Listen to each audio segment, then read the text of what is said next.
Okay. Hi, everybody. Thanks for coming back to the Mental Training Thursday. I'm Dr. Rachel Walker. I'm the Director of Psychological Health and Performance.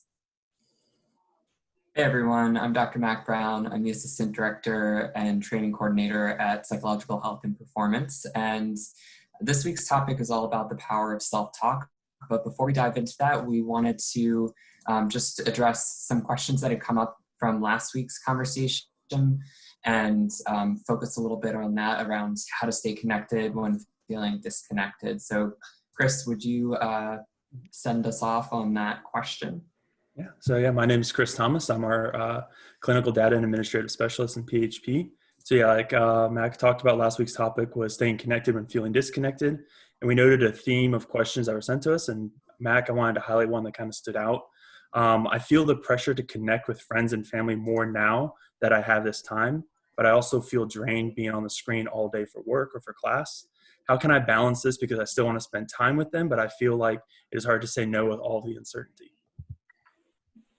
So this was a great question that we got posed, and I think it's something that a lot of us are trying to newly navigate, is that feeling that we talked about last week of spending a lot of time on our screens, on our computers, and engaging with people in that way, but then sometimes that can feel, while connecting, also a bit challenging because now we're in a space where we have all the virtual accessibility to people, and that might be actually feeling like all of a sudden there's not space for you to decompress or unwind from all that kind of engagement through your screen, in addition to the things that you're already having to do for your classes, or if you're meeting with your teammates and you're meeting with professors, or whatever the situation might be. So I think what's important to remember is that boundaries are a healthy thing that we are always trying to work on in our lives. And so think about what your life felt like before everything shifted with COVID-19, and what did your connection look like during that time? How often were you spending time with friends or connecting with peers or talking with family? And while this is a time where there might be an increase in that, you also want to manage that and make sure that you are not jumping to a level that's so high that it feels like you don't have any recovery time for yourself. So just be compassionate towards yourself as you're navigating this new landscape of how to stay connected with folks. It does look different than what we're used to. And so there's a little bit of a learning curve that we all have to adjust to, and that's okay. One of the other things that might be helpful as a tip or trick is that a lot of things we're doing on our screen right now, but you can stay connected in a different way, which is picking up your phone and calling someone and talking to them rather than having the face-to-face time. That is another way that you can stay connected, but manage your energy and resources. And that way you could also do that while you're going for a walk or while you're outside, rather than sitting in your home, which you're already spending a fair amount of time in now as it stands. So thank you for sending us those questions that kind of all melded perfectly into that one. If you do have questions from our topic this week, feel free to send them to me by email, which is mac.brown@colorado.edu. And we'll use the first few minutes to answer any questions that come up. So as Chris let us in, last week we were talking a lot about the connection to others. And there's one connection that we have, which is 24/7, and that's with ourselves. The same way that we're trying to connect with other people by talking with them, we're also doing that with ourselves. And so it's important to be aware of how we speak to ourselves, because that can have a really big influence on our experience or view of ourselves in ways that can be very helpful, but also in ways that can be less than helpful. So I'm going to hand it over to Rachel. She's going to share a metaphor that's going to lead us into more of this conversation around the power of self-talk. Rachel? Thanks, Mac. So I found this metaphor. It's called the hungry tiger metaphor. And I had a little laugh to myself yesterday, because I think not only does it address the topic of thoughts and getting caught up in unhelpful thoughts, but also during the time of COVID, I think it's there's a lot on media going around about the Tiger King. So I felt like I just needed to make that connection to Tiger King and this metaphor, and we're gonna move on. So here's the metaphor. Imagine you wake up one morning and just outside your front door, you find an adorable tiger kitten meowing. Of course, you bring the cuddly thing inside to keep it as a pet. After playing with him for a while, you notice he is still meowing nonstop, and you realize that he must be hungry. You feed him a bit of bloody red meat, knowing that's what tigers like to eat. You do this every day, and every day your pet tiger grows a bit bigger. Over the course of 2 years, your tiger's daily meals change from hamburger scraps to prime ribs to entire sides of beef. Soon your little pet no longer meows when hungry. Instead, he growls whenever he thinks it's mealtime. Your cute little pet has turned into an uncontrollable, savage beast that will tear you apart if he doesn't get what he wants. Your struggle with your unhelpful thoughts and feelings can be compared to this imaginary pet tiger. Every time you empower your thoughts by feeding them red meat, you help your thought tiger grow a little bit larger and a little bit stronger. Feeding it in this manner seems like the sensible thing to do. The thought or feeling tiger growls ferociously, telling you to feed it whatever it wants or it'll eat you. Yet, every time you feed it, you train the unhelpful thought or feeling to become stronger, more intimidating, and more controlling of your life and performance. So we thought that metaphor can really depict how we can get in this struggle and this push and pull of those unhelpful thoughts.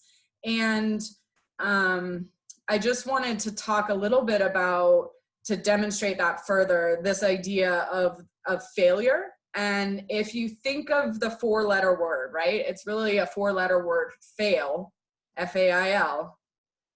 I'm sure that when you think of that, maybe memories come up, thoughts, emotions, and attachment to all of those things when you think of a time where you felt like you failed. And so our minds can be really convincing of those thoughts, of those feelings, with even just something as simple as a 4-letter word, right? And we can begin to start to train our minds to acknowledge when we're having those automatic negative thoughts. So that's what they're called. I mentioned a little bit last week, the ants, automatic negative thoughts. And that's normal. We all have them. It's part of being human. But what if instead of you getting caught up in those unhelpful thoughts or feelings associated with the 4-letter word of fail, you thought of fail as an acronym that stood for first attempt in learning, right? So this idea that we can really train our minds to take a step back and first notice when maybe we're getting caught up in those automatic negative thoughts, and then see in what ways we can create a little bit of space, and we can train that, right, as humans, as high performers, to create that space to refocus on a thought that would be helpful or a perspective that would be helpful, just like that first attempt in learning. Yeah, and to add to what Rachel was just saying about the tiger metaphor and the fail acronym and the ants that are present, a lot of that connects back to the old brain and how when evolutionarily our brains and ourselves were evolving, there was a kind of a, I don't want to say fail-safe, but just a default setting, if you will, to needing to think in certain ways, behave in certain ways to survive or to respond to perceived threats. And that system is still in existence in our brains today.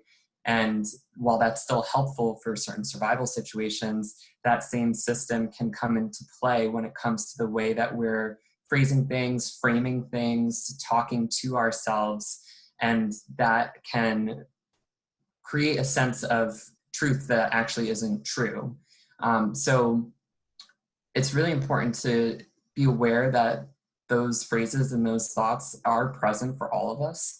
And if you're able to cue in and be aware of what those thoughts are and ask yourself, is this helpful or not? Then you can learn to refocus and to train yourself to refocus the way you're thinking about things into something that's going to be more adaptive and advantageous for you. So one of the quick last strategies that we wanted to talk about and skills that you can use is about using power phrases to help you shift and refocus the self-talk that you have towards something that is going to be useful for you. So I'm going to give 2 examples, one being a stem of starting a phrase with I can. What can I do? Think about your strengths, think about what you have in your control, and then follow it with that. So right now, I can take care of myself by monitoring when I need to take a break, rather than I can't believe I am so unaware of, how I need to manage my time right now, or I can't believe that I'm so unproductive. Like, those are not helpful self-talk, but I can manage my schedule and adjust it based on my needs is a lot more of a positive reframe in self-talk, and it's still helping me focus on something I want to do. And another stem that you can use along that line is saying I will. So being intentional about some action that you can take, again, thinking back to controlling the controllables. So with that, unless there's something else that you wanted to add to that, Rachel will close us out for today. Yeah, I would just add, there is a third power phrase. So the I am statement, that statement is more about who you are and your identity. So all 3 of those, the I will, I can, I am, the I will is a statement about intention of something that you could do.